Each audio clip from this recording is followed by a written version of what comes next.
శ్రీవేంకటేశాయ నమః.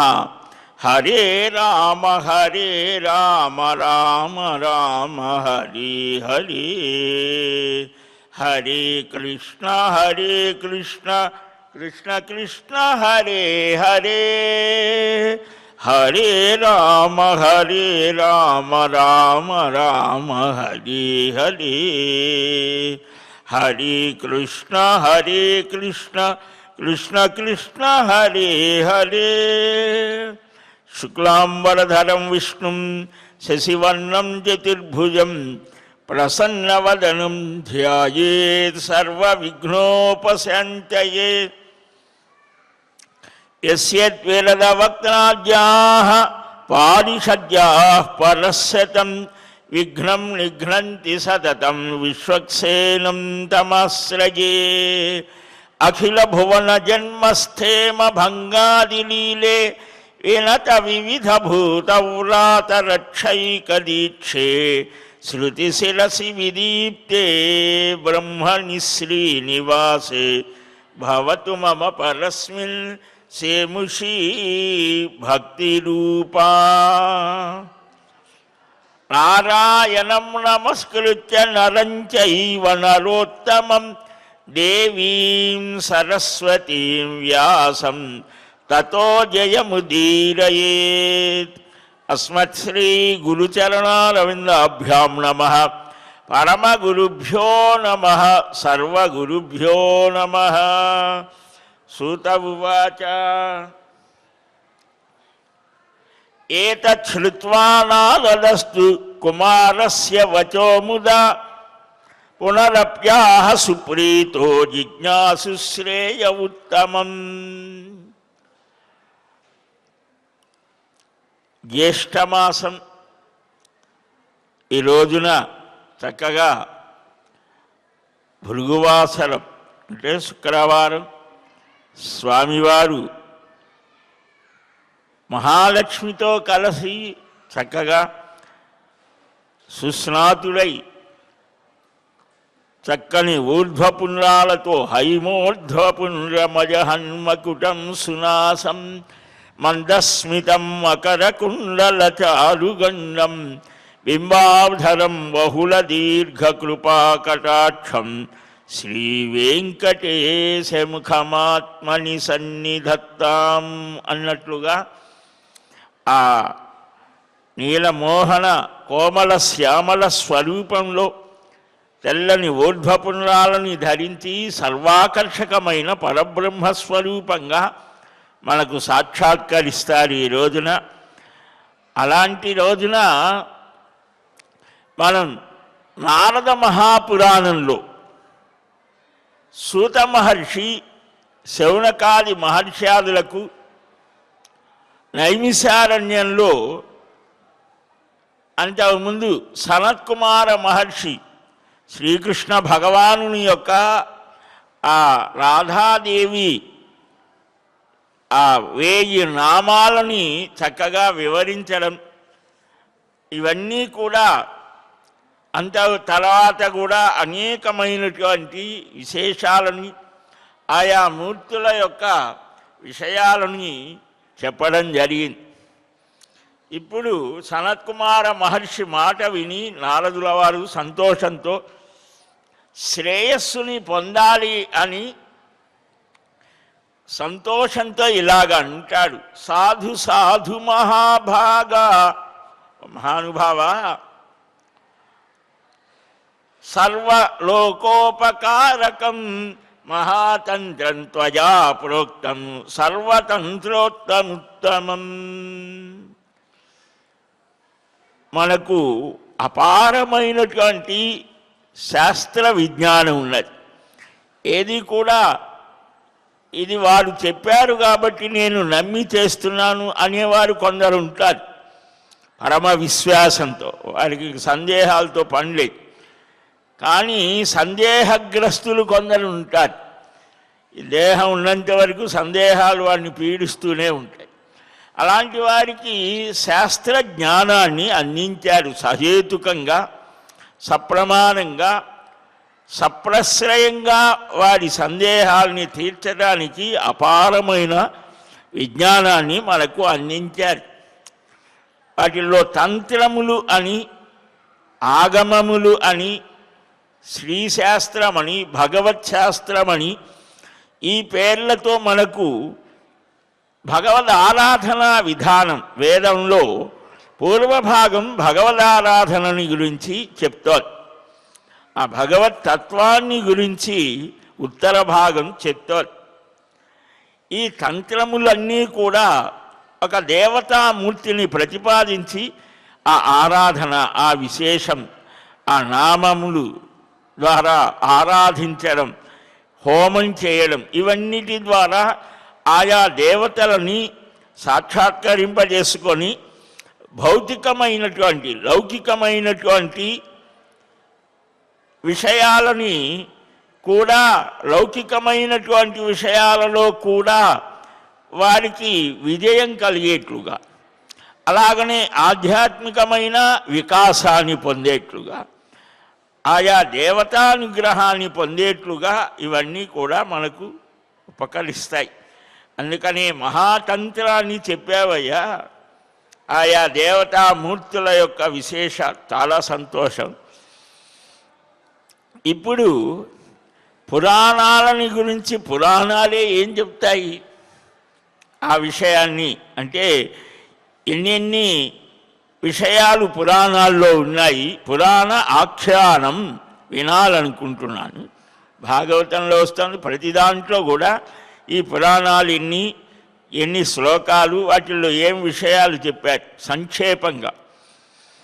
మనకు సంక్షేపంగా చెప్పడము ఉన్నది, ఆసక్తిని బట్టి దాన్ని విస్తరించడము ఉన్నది. ఇప్పుడు ఏదో మనం కొత్తగా కనుగొన్నది కాదు అది. మహర్షాదులే మనకు రామాయణంలో వస్తోంది, సంక్షేప రామాయణం. ఒక 100 శ్లోకాల్లో నారద మహర్షి తపస్వాధ్యాయ నిరతం తపస్వీ వాగ్విదాం వరం నారదం పరిపప్రచ్ఛ వాల్మీకిర్ముని పుంగవం కోన్వస్మిన్ సాంప్రతం లోకే గుణవాన్ కస్య వీర్యవాన్ ధర్మజ్ఞస్య కృతజ్ఞస్య సత్యవాక్యో దృఢవ్రతః చారిత్రేణ చకో యుక్తః సర్వభూతేషు కోహితః విద్వాన్ కః సమర్థశ్చ కశ్చైక ప్రియదర్శనః. ఇలాగా ఒక 100 శ్లోకాల్లో వాల్మీకి మహర్షి నారదుల మహర్షిని అడిగితే ఆ రామకథని సంక్షేప రామాయణం అంటారు. మన పిల్లల చేత అది ఆ శ్లోకాలు చెప్పిస్తే అది ఆ నోరు శుద్ధమవుతోంది, రామకథ వాడికి బాగా అవగతమవుతోంది. పూర్వం అది చెప్పించేటువంటి వారు. దాని యొక్క విస్తారం 24,000 శ్లోకాలు. 100 శ్లోకాల్లో చెప్పిన విషయమే 24,000 శ్లోకాల్లో. అలాగనే మహాభారతం ప్రారంభంలో వస్తోంది, పర్వ సంగ్రహం అంటారు. దాని విస్తారం 1,00,000 శ్లోకాలు. కాబట్టి అలాగా పురాణాల్లో కూడా మొదట్లో సంక్షేపంగా ఒక విషయాన్ని చెప్తారు. ఆ అడిగేటువంటి వ్యక్తి దీన్ని కొంచెం విపులీకరించమంటే దాన్ని విస్తరిస్తారు. అంటే విషయ అవగాహన కోసం నారద మహర్షి ఈ పురాణాలని గురించి, ఏ పురాణాలలో ఏ ఆఖ్యానములు, ఉపాఖ్యానములు అంటే స్వయం దృష్టార్థం, తాను స్వయంగా చూసినది ఒకటి, వేరే వారు చెప్తే విన్నటువంటి దాన్ని చెప్పడం ఒకటి. వాటికే ఆఖ్యానము, ఉపాఖ్యానము అంటారు. మహాభారతంలో 100 వరకు అలాగ ఉపాఖ్యానములు ఉంటాయి. అప్పుడు సూత మహర్షి అంటారు, తచ్చుత్వా వచనం విప్రాణారదస్య శుభావహం పురాణాఖ్యాను సంప్రశ్నం కుమార ప్రత్యువాచ. నారద మహర్షిలా అంటే సనత్కుమారుల వారు అంటారు, ఆయన నారద, పురాణాఖ్యానకం విప్రనానాకల్ప సముద్భవం నానా కథా సమాయుక్తం అద్భుతం బహు విస్తరం ఋషి సనాతనస్యాయం యథా వేద తథా పరః న వేద తస్మాత్ స్పృచ్ఛత్వం బహుకల్పవిదం వరం శ్రుత్వేద్ధం నారదో వాక్యం కుమారస్య మహాత్మనః ప్రణమ్య వినయోపేత సనాతనమధాబ్రవీత్. నారదా, ఈ పురాణ వాజ్మయం అనేది అనేక కల్పాలలో జరిగిన విషయాలు చెప్తాయి. మనకు కాలాన్ని లెక్కించడం చాలా విశేషమైనటువంటిది. కాలగణనం అనేటువంటిది ఒక పరార్థం అంటారు. కొన్ని కోట్ల సంవత్సరాలు లెక్కించారు. సృష్టిగతాబ్దాహ పంచాంగాల్లో కూడా రాస్తుంటారు. 197 కోట్ల సంవత్సరాలు కల్పారంభం. దాదాపు 200 కోట్ల సంవత్సరాలైంది సృష్టి. అంటే అంతకుముందు జరిగినటువంటిది ప్రళయం అయిపోయి మరలా పునః అలాగ జరుగుతూ ఉంటుంది. ఒక్క రోజుతో ఎక్కడో ప్రారంభమయ్యి 6000 సంవత్సరాలు 4000 సంవత్సరాల క్రితమో ఆరంభమై మళ్ళీ ఎక్కడో ముగించేది కాదు. ఇది అనాది అని అన్నారు. దీనికి మొదలు లేదు, చివర లేదు. నీవు ఈ సృష్టిల్లో గురించి కూడా పురాణాలు చెబుతాయి. తర్వాత మనకు వస్తుంది ఆత్యంతిక ప్రళయం. నేను అనేటువంటి స్థితిని మనం వదిలివేసి కేవలం పరమాత్మానుభవంలో మునిగినటువంటి వాడికి మళ్ళా ఈ సృష్టితో పనే లేదు, వాడికి సృష్టియే లేదు. కనుక ఇక్కడ అనేక కల్పాలలో జరిగినటువంటిది, అనేక గాథలకు నిలయమైనటువంటిది, అద్భుతమైనది, విస్తరమైనటువంటిది ఈ పురాణం అనేటువంటి ఆఖ్యానం. సనాతన మహర్షి అయితే ఆయన బాగా చెప్తాడు, ఆయనకు తెలిసినంతగా ఇతరులకు తెలియదని. అంటే వారు నలుగురు సనక చతుష్టయం అంటారు. సనకుడు, సనాతనుడు, సనత్కుమారుడు, సనత్ సుజాతి. కుమార సృష్టి అని సృష్టి ఆరంభంలో పరమాత్మ వారిని సృజించారు నివృత్తి మార్గనిష్ఠులుగా. అంటే పరమాత్మ తత్వానుభవం తప్ప మరొకటి ఈ ప్రపంచ సంబంధమైన విషయాలలో వారు ప్రవృత్తులు కాదు.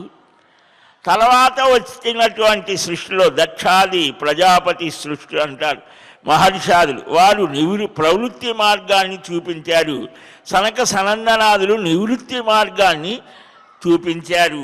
ఈ రెండింటినీ కూడా మనకు సృష్టి ఆరంభంలో నేనే ఇలాగ చేశానని భగవద్గీతలో వస్తుంది, భాగవతంలో వస్తుంది, అన్నిట్లో వస్తుంది.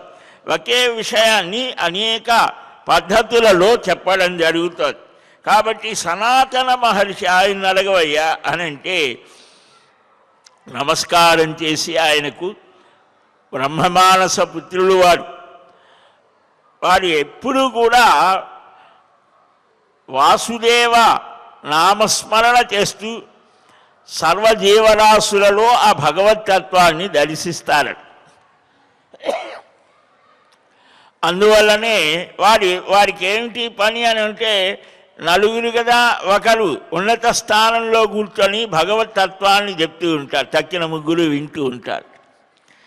వారికి ఇంకా వేరే స్థితి ఏమీ లేదు.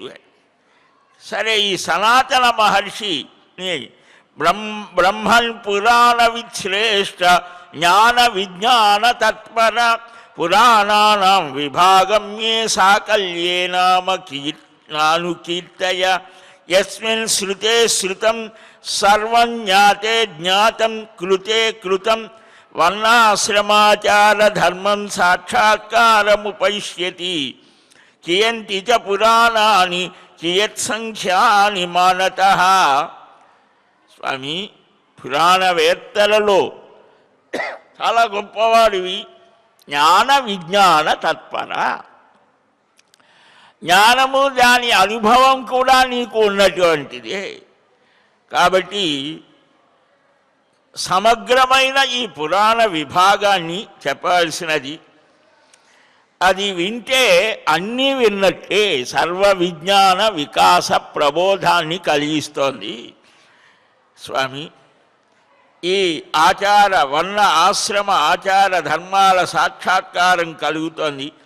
ఏ పురాణాలు ఎలాగా అవన్నీ కూడా చెప్పాల్సినది అని అంటే అప్పుడు సనాతన మహర్షి నారదుని మాటలు విని నారాయణం క్షణం ధ్యాత్వా ప్రోవాచాధ ఇదం వరః. సమాధానం చెప్పడానికి ఒక్క నిమిషం ఆయన నారాయణ ధ్యాన తత్పరుడై ఇలాగా అన్నాడు. మహానుభావులు మాట్లాడితే చాలా మితంగా మాట్లాడతారు, చాలా తక్కువగా మాట్లాడతారు, సత్యమైన మాట మాట్లాడతారు. అంతేకాకుండా అది భగవదాదేశంతో మాట్లాడతారు, హితంగా మాట్లాడతారు. సత్యం, ప్రియం, హితం, మృదుత్వం. మనకు రామచంద్రమూర్తి మాట్లాడేటువంటి విధానాన్ని రామాయణం వర్ణిస్తారు. ఆయన చాలా గొప్ప వక్త, మాట్లాడగలరు.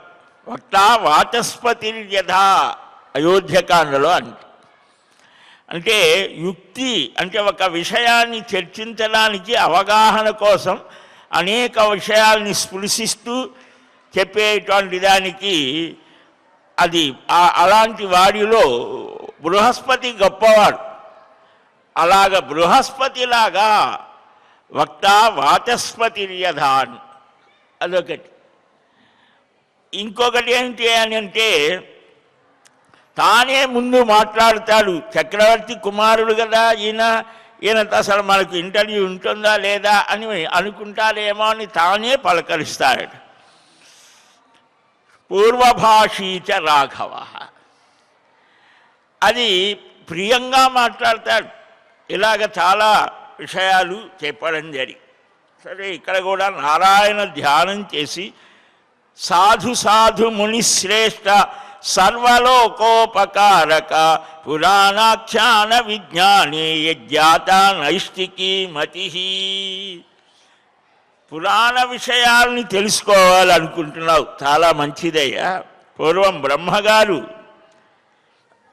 ఇక్కడ ఇంకొక విశేషం ఏంటి అంటే పురాణాల్లో ఎక్కడ ఎవరు అడిగినా ఒక విషయాన్ని పెద్దలు చెప్పవలసి వస్తే తమకు తెలిసిన విషయమే అయినా అంతకు ముందు జరిగినటువంటి ఈ ఘట్టం ఈ విషయాలు ఇంకెవరైనా పెద్దలు చెప్పారా? ఎవరైనా అడిగితే ఆ విషయాన్ని ఇదిగోనయ్యా ఫలాని వాడు చెప్పాడు. మనకు కూడా కోర్టుల్లో పాత అదిగో ఫలాని కేసులో ఫలాని వాళ్ళు ఇలాగా ఆ జడ్జిమెంట్ అంటే ఏంటి, ఆ పెద్దలు మనకంటే ముందే ఆలోచించారు మనకు వచ్చే సమస్యలను గురించి. వారేం చెప్పారు మహాభారతంలో కూడా వనపర్వంలో అనుభావుడు నారద మహర్షిని అడుగుతాడు. ఒక బాధ వస్తే ధర్మరాజుకి ఒక క్లిష్టమైన సన్నివేశం ఎదురైనప్పుడల్లా ఎవరో ఒకరు మహర్షులు వస్తారు. అంటే మనం ఒక మంచి మార్గంలో ధర్మ మార్గంలో నడిస్తే మనకి ఎక్కడి నుంచైనా ఒకటి సహాయం వస్తుంది. దుర్మార్గుడికి కూడా వస్తుంది, దుర్మార్గుడి నుంచి వస్తుంది. కాబట్టి భారతంలో ధర్మరాజుకి మహర్షుల యొక్క శ్రీకృష్ణ స్వామి యొక్క ఆ సహాయం నిరంతరం అందుతుంది. వాడి దుర్యోధనుడికో రాక్షసుల నుంచి వాడు అసలు ఎత్తేసేద్దాం అనుకున్నాడు, చద్దాం అనుకుంటే పాతాళ వాసులు వచ్చి రే నిన్ను చూసి మేమంతా ఉన్నాంరా అంటే ఏంటి, ధర్మానికి అధర్మానికి సత్యానికి ఎప్పుడు ఘర్షణ ఉంటుంది. మనం ధర్మం వైపే ఉండాలి. తాత్కాలికమైన విజయం కలిగిన అధర్మ ప్రవృత్తికి దీర్ఘకాలంలో ధర్మానిదే. రామాయణ భారతాలు చెప్పే తీర్పది. అక్కడ ధర్మరాజు చాలా బాధపడుతూ ఉంటే ఒక సమయంలో కర్ణుడు, భీష్ముడు, వీళ్ళంతా ఉన్నారు. ఎలాగా ఒకప్పుడకేమో ధర్మరాజుని ద్రౌపది, భీముడు వీళ్ళు బాగా మాట్లాడుతూ ఉంటారు. నువ్వేమిటయ్యా ధర్మాన్ని పట్టుకున్నావు, అరణ్యంలో పడి ఉన్నావు, ఇప్పుడు నువ్వు ఒక్క మాట అంటే మన భీముడు అర్జునుడు వెళ్ళి వాళ్ళని ఏదో చేసేస్తారు, మళ్ళీ మన రాజ్యం మనకు వస్తుంది. 13 రోజులు గడిస్తే 13 సంవత్సరాలు గడిచినట్టే. ఇలాగ కొన్ని ధర్మశాస్త్ర విషయాలన్నీ కూడా చర్చిస్తారు. అది ఆయన అంగీకరించాడు. పెద్దల సమక్షంలో నేను ఒక మాట ఇచ్చాను, ఇప్పుడు మళ్ళా అది కాదంటాం అని మదన పడుతూ ఉంటాడు. ఆ సమయంలో వ్యాసుల వారు వచ్చారు. ఆయన వచ్చి ప్రతిస్మృతి అనే విద్యను ఉపదేశించి అది అర్జునుడికి చెప్పి ఆ అస్త్ర సంపాదన కోసం పొమ్మంటాడు. అప్పుడు ఆ పరమశివుడు ఇవన్నీ కూడా జరుగుతాయి వనపర్వంలో. అలాగనే ఇంకొక సమయంలో అర్జునుడు ఇంకా రాలేదే అని మనస్సులో వీరంతా కించబడుతూ ఉంటారు. అప్పుడు రోమస మహర్షి వచ్చాడు. ఆ ఇంద్ర ఆజ్ఞతో అక్కడ హాయిగా ఉన్నాడయ్యా అని చెప్పి ఆయన్ని వెంట పెట్టుకొని యావత్ భారతదేశం తీర్థయాత్రలు చేయించాడు. అంటే ఇదంతా ఒక ట్రైనింగ్ లాంటిదన్నమాట. ఒక యోగ్యుడైనటువంటి వాడు రాజుగా ఉంటే, పరిపాలకుడుగా ఉండాలంటే ఎంతటి ధార్మికమైన విజ్ఞానం ఉండాలి. మహర్షాదులు అందుకు శ్రమించేటువంటి వాడు. అక్కడ అడుగుతాడు, ఎందుకు వచ్చింది ఇది అని అంటే, ఈ క్షేత్రయాత్రల వల్ల, తీర్థయాత్రల వల్ల ఏమిటి ప్రయోజనం? ఈ నీటికి, ఈ తీర్థాలకు, కొండలు కోణలు ఇవి తిరగటం ఎందుకయ్యా అని అడుగుతాడు. మనకు వచ్చే ప్రశ్న కూడా అదే కదా. అప్పుడు ఆయన అంటాడు, అంతకుముందే పులస్త్య మహర్షి భీష్ముడికి చెప్పాడు ఆ విషయమే, అదే నీకు చెప్తాను. ఈ కొండల్ని కోణల్ని ఆశ్రయించుకొని తీర్థాలని మహానుభావులు, దేవతలు, ఋషులు ఉంటారయ్యా. కాబట్టి ఈ తీర్థ సేవనం వల్ల ఈ పాపాలన్నీ తొలగిపోయి మనస్సు శుద్ధమై భగవద్ అనుగ్రహానికి యోగ్యమవుతోంది. ఆ నియమాలేంటి, దాన ధర్మాలు ఏమేమి చేయాలి అవి కూడా చాలా స్పష్టంగా మహాభారతంలో వనపర్వంలో చెప్తారు. తీసుకువెళ్ళి అంత చెప్పడమే కాదు, 2 సార్లు ఆయన నేను భూప్రదక్షిణ చేశాను, 3వసారి నీతో పాటు నేను కూడా వస్తానన్నారు. సరే, అక్కడ చాలా విశేషాలు చెప్తారనుకోండి. ఇక్కడ ఇదే విషయం ఈయనేం అడిగాడు, పురాణాల గురించి అడిగాడు కదా. లోగడే బ్రహ్మగారు ఈ మరీచ్యాది మహర్ష్యాదులు, ఈ భృగు, అత్రి, మరీచి, ఈ మహర్ష్యాదులకు ఆయనే చెప్పాడు. బ్రహ్మమానసపుత్రుడు, బ్రహ్మపుత్రుడే మరీచి. ఆయన స్వాధ్యాయశ్రుత సంపన్నుడు. స్వాధ్యాయశ్రుత సంపన్నో వేద వేదాంగపారగ. అంటే వేదాధ్యయనం, స్వాధ్యాయం అంటే స్వశాఖ అధ్యయనం, స్వాధ్యాయం చక్కగా జ్ఞానం కలిగినటువంటి వాడు. వేదములు, వేద అంగములు, శిక్ష, వ్యాకరణ, ఛందో, నిరుక్త, జ్యోతిష, కల్పసూత్రములు, ఇవన్నీ కూడా బాగా పారం అంటే దాని చివరి హద్దు వరకు కూడా అధ్యయనం అంతా విశేషంగా చేసినటువంటి వాడు ఈ మరీచి మహర్షి. ఆయన లోకభావనుడు తన తండ్రి అయినటువంటి బ్రహ్మగారి దగ్గరకు వెళ్ళి నమస్కరించి, నువ్వు నన్ను ఏ విధమైన ప్రశ్న అడిగావో అదే ప్రశ్న ఆయన్ని అడిగాడు. భగవన్ దేవదేవేశ లోకానాం ప్రభవాప్యయ సర్వజ్ఞ సర్వకళ్యాణ సర్వాధ్యక్ష నమోస్తుతే. స్వామి దేవదేవేశ, సృష్టి లయకారణ, సర్వజ్ఞ సర్వకళ్యాణ సర్వాధ్యక్ష, నమస్కారం అయ్యా. నిన్ను సేవించే నాకు పురాణ స్వరూపం, లక్షణం, పురాణ లక్షణం, పురాణ ప్రమాణం చెప్పాల్సినది అని అంటే అప్పుడు ఆయన చెప్పాట, ఆయన శృణు వత్స ప్రవక్ష్యామి పురాణానాం సముచ్చయం యస్మిన్ జ్ఞాతే భవే జ్ఞాతం వాన్మయం సచరాచరం పురాణమేకమేవాసీత్ సర్వకల్పేషు మానద చతుర్వర్గస్య బీజం చ శతకోటి ప్రవిస్తరం. ఈ పురాణ వాన్మయం చెప్తానయ్యా నీకు. అడిగావు కదా, అడగనిదే చెప్పకూడదు అని కూడా ఒక నియమం. అడిగితే చెప్పకుండా ఉండకూడదు. పరిప్రశ్నేన సేవయ అనేది ఒకటి. అంటే సేవ చేసి ఏదో ఒక జిజ్ఞాసగా తెలుసుకునే ప్రయత్నం చేయాలి.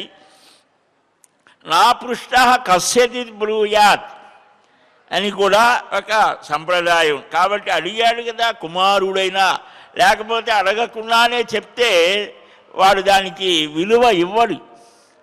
కాబట్టి వాడికి ఆ స్థితిని కలిగిస్తారు మహానుభావులు, అనుగ్రహిస్తారు. ఈ పురాణాన్ని చెప్తానయ్యా. పురాణ సముచ్చయం తెలిస్తే ఈ చరాచర సహితమైన వాన్మయ ప్రపంచం అంతా తెలుస్తోంది. మొదట అన్ని కల్పాలలో ఏకరూపంలోనే ఈ పురాణం అంతా ఉండేది. ఇదే చతుర్వర్గ మూలం. ఇది 100 కోట్లతో ఉండేది, 100 కోట్ల శ్లోకాలు. మనకు ఇప్పుడు రామాయణం 24,000 శ్లోకాలు, మహాభారతం 1,00,000 శ్లోకాలు, భారతం 1,00,000 శ్లోకాలు, భాగవతం 18,000, పురాణాలు మొత్తం 4,00,000 శ్లోకాలు. అంటే దాదాపు 5 లక్షలకు పైనే ఉన్నాయి. వీటిని అధ్యయనం చేయటానికే మనకు చాలటం లేదు. కానీ 100 కోట్ల శ్లోకాలు ఎలాగా అనే మనకు వచ్చే ఆలోచనే వేదవ్యాసుల వారికి వచ్చి ఈ 100 కోట్ల శ్లోకాలను 4 లక్షల శ్లోకాలలో సంక్షేపం చేశారట. అట్లా ప్రతి శాస్త్రం కూడా అధ్యయనం చేయటానికే వేద వాన్మయం మనకు ఉన్నవి పోగా చాలా వరకు పోయాయి. ఉన్న వాటిల్ని మనం జాగ్రత్త చేసుకొని అధ్యయనం చేస్తే ఎన్నో విశేషాలు అన్న. సరే, ఇవి సర్వశాస్త్ర విషయాలను చెప్తాయి. ఎంతకాలం గడిచినా ఈ పురాణ వాన్మయానికి ఏమీ తక్కువ స్థితి లేదు అని. అందుకని మనకు పురాణాలు వేదాల కంటే కూడా ముందే వచ్చాయని కూడా వాయు పురాణాదులు చెప్తాయి. వేదాస్తస్య వినిర్గతాః. 5 ముఖాలుంటే 5 ముఖాలతో 4 ముఖాలతో వేదాలను, ఒక ముఖంతో ఆ పురాణాన్ని స్మరించాడు అని. గంగా స్నాన ఫలం పురాణ శ్రవణ ఫలం అని వామన పురాణం మనకు చెప్తారు. 4 వేదాలతో సమానంగా పురాణాన్ని పంచమో వేద, పంచమ వేదంగా చూపించారు. అదే పంచమ శిరస్సు అని. పురాభవం పురాణం అంటే ప్రాచీన కాలంలో జరిగింది. పురా నవం భవతి యాస్క నిరుక్తం. ప్రాచీనమైనదైనా ప్రస్తుతానికి కూడా అన్వయించేటువంటి విషయాలు అనేకం ఉంటాయి. క్రొత్తదిగా ఉంటుంది ఎప్పటికప్పుడే. ఎందుకని పురాణాలలో జరిగేటువంటివన్నీ కూడా ప్రతికల్పనలో ఎప్పుడు జరుగుతూనే ఉంటాయి. వేదార్థాన్ని వివరించేది మనకు 4 వేదాలు కదా. 5,000 సంవత్సరాల నాడు వేదవ్యాస మహర్షి రుక్కులన్నింటినీ కూడా ఋగ్వేదంగా, యజుస్సులు యజుర్వేదంగా, సామములు సామవేదంగా ఇలాగా విభాగం చేశాడు. ఋగ్వేదాన్ని పైలుడికి, యజుర్వేదాన్ని వైశంపాయనుల వారికి, సామవేదాన్ని జైమినికి, సుమంతుడికి, అధర్వణ వేదాన్ని ఇచ్చి ఈ ఇతిహాస పురాణాన్ని రోమహర్షను సూతుల వారికి ఆయన ఉపదేశించాడు. కనుక దీనికి కూడా ఒక సంప్రదాయం, గురు శిష్య పరంపర ఉన్నది. ఈ సూత మహర్షి కుమారుడు ఉగ్రశ్రవుడు అని సౌతి అంటారు. భారతాన్ని భాగవతాన్ని ఆయనే చెప్పాడు. ఆయన శిష్యులు సుమతి ఆత్రేయుడు, అకృతవ్రణ శ్రావణి, శాంసపాయనుడు అని కూడా చెప్పడం జరుగుతుంది. కనుక ఇలాగా ఈ పురాణ వాన్మయం విశేషమైనటువంటిది. ఇప్పటికీ కూడా దేవలోకంలో శతకోటి ప్రవిస్తరంగా ఉన్నది అని 4 లక్షల శ్లోకాలతో ఇవి వర్ణించాడు. 4 లక్ష ప్రమాణేన ద్వాపరే సదా హరిర్వ్యాసరూపేణ జాయతే చ యుగే యుగే. ప్రతి మహాయుగంలో అంటే మనకు కృతయుగం, త్రేతాయుగం, ద్వాపరం, కలియుగం 4 యుగాలు. ఈ 4 యుగాలలో 3 యుగాలలో ధారణాశక్తి, ఆయుష్ అన్నీ కూడా బలము, తేజస్సు, వర్చస్సు అన్నీ కూడా సమృద్ధిగా ఉంటాయి. వారు ఎంతైనా అధ్యయనం చేయగలరు, ఏదైనా చేయగలరు. కానీ ఈ కలియుగంలో అంతటి ధారణాశక్తి, అంతటి తేజస్సు, వర్చస్సు, బలము ఉండదు. అందువల్ల ప్రతి ద్వాపర యుగంలో వ్యాసుల వారుగా అవతరించి నారాయణుడే 4 లక్షల శ్లోకాలుగా 18 పురాణాలుగా విభాగం చేశాడు. అవి బ్రహ్మపురాణం, పద్మపురాణం, విష్ణుపురాణం, వాయుపురాణం, భాగవత, నారదీయ, మార్కండేయ, అగ్ని, భవిష్య, బ్రహ్మవైవర్త, లింగ, వరాహ, స్కాంద, వామన, కూర్మ, మత్స్య, గరుడ, బ్రహ్మాండ పురాణములు 18 మహాపురాణములు. వీటిల్లో 4 లక్షల శ్లోకాలతో వీటిని చెప్పాడు అని. ఈ పురాణాలు కథానక సూత్రం వక్తకు శ్రోతకు ఉంటుంది, ఒకే స్థితిలో ఉంటుంది. దాన్ని అంతటినీ కూడా సంగ్రహంగా చెప్తానయ్యా. ఆ పురాణాల్లో మొదటిది సర్వలోక హితాన్ని కలిగించేటువంటిది బ్రహ్మపురాణము అని అన్నారు. ఈ బ్రహ్మపురాణం వేదజ్ఞుడు మహానుభావుడైన వేదవ్యాస మహర్షి చేత చెప్పడం జరిగింది.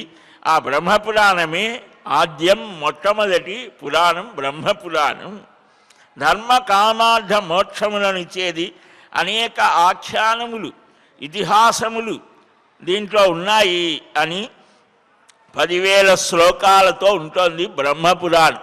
దీని మీద కూడా చాలా చర్చ ఉన్నది. ఈ బ్రహ్మపురాణంలో ప్రధానంగా ఏం చెప్పాడు, దేవదానవులు ఎలాగ పుట్టాడు, సృష్టి యొక్క స్థితిని గురించి ప్రతి పురాణంలో మనకు అసలు ప్రధానంగా వచ్చే ప్రశ్న, మన కంటికి కనిపించేటువంటి ఈ ప్రపంచం ఎలాగ వచ్చింది. సైంటిస్టులు కానీ తత్వవేత్తలు కానీ అందరికీ వచ్చేటువంటి, మనుషులు అనేవాడికి వచ్చే మొదటి ప్రశ్న అది. ఇన్ని రకాలుగా ఎందుకున్నది, ఈ ఒకడు దుఃఖంగా ఎందుకున్నాడు, సుఖంగా ఎందుకున్నాడు, ఈ ప్రశ్నలకి సమాధానం ముందుగా చెప్తాయి పురాణాలు. వాటి యొక్క విశేషాలని వివరించడానికి అనేక జరిగిన సన్నివేశాలని అభివర్ణిస్తాయి. అలాగ దేవదానవులు ఎలా వచ్చారు, ఈ సృష్టికి కారణం ఏమిటి, తాత్వికమైన విషయాలు ఇవన్నీ కూడా వివరిస్తూ, ఇంకా దానికి సంబంధించినటువంటి తీర్థ విశేషాలను అన్నింటినీ కూడా చెప్తోంది. ఆ విశేషాల్లో బ్రహ్మపురాణం ఏం చెప్పింది, ఆ తర్వాత పురాణాలు ఏం చెప్పాయి అనేటువంటివి క్రమంగా మనం పురాణంలో పురాణం ఈ విషయాలని అన్నింటినీ గ్రహించడం చేత మానవుడు సర్వ విజ్ఞానాన్ని పొందుతాడు అని మన ప్రాచీనుల యొక్క సంప్రదాయం. దీనిలో ఉన్న విషయాలని మనం కూడా గ్రహించి ఆ సనాతన ధర్మంలో ఎన్ని రకాలైనటువంటి విషయాలు చెప్పారో అతి సామాన్యుడికి కూడా వేదార్థాన్ని వివరించడానికే ఈ పురాణ వాన్మయం వచ్చింది. కాబట్టి అది వాటిని గ్రహించి మనం శ్రీవారి పురాణ పురుషుడు అని పరమాత్మకు ఒక పేరు, పురాణ పురుష గోవింద అంటాం కదా. ఆయనకు అవయవాలుగా కూడా ఈ పురాణాలని చెప్పారు. అటు పురాణ వాన్మయాన్ని మనం సంగ్రహంగా గ్రహించే ప్రయత్నం చేద్దాం శ్రీవారి అనుగ్రహంతో.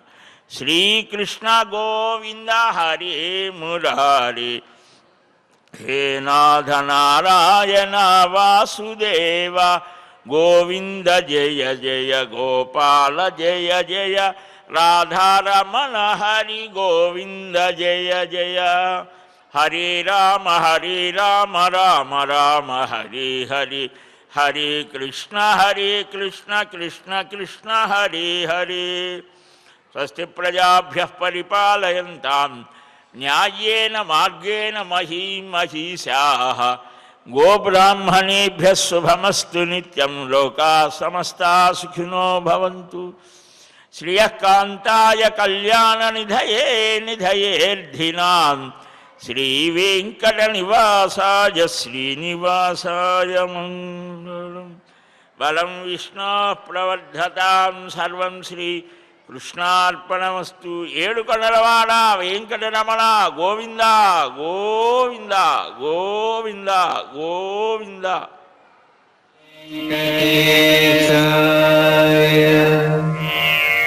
ఓ